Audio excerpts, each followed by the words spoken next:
Welcome back to the Startup series, and today we'll be discussing why naming a company is important. So there are a few generic guidelines which I follow and I recommend while naming a company. So let's look at the first one. That is, choose a generic name.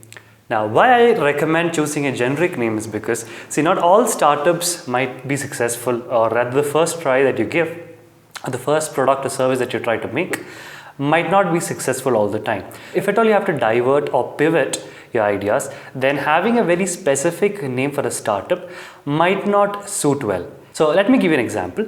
Now, imagine I'm going to name a company as XYZ Agritech Private Limited. Now, it's very clear that the company is an agritech based company. Let's assume a situation wherein down the line, 3 or 4 months down the line, the company or the product fails. Now, imagine I would want to switch my domain from agritech to a healthcare. So having XYZ Agritech for a healthcare company does not make sense. You will have to re-register your company again. So to avoid this, having a generic name makes it a lot easier.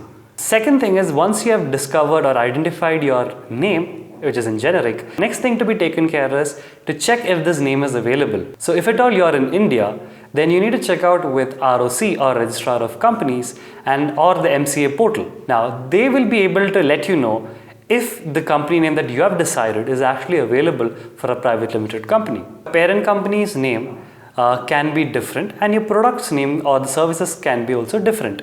Our company's name is Zia Innovations Private Limited, and the education related service or the product that we are building is EdenPro, which means education enhanced. Now imagine a scenario wherein I name the company itself as Education Enhanced. Now if I rather try to develop websites for clients, and having a name of EdenPro or Education Enhanced doesn't make sense. It definitely does not. So try to give a generic name to your startup. You don't have to be specific with your parent company's name, but your trade names can be different.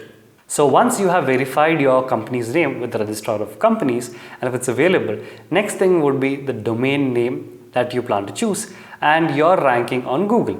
So go ahead and just search for the company's name and look out if there are similar companies that's appearing. If yes, look out on how you can beat that in the Google's search engine ranking.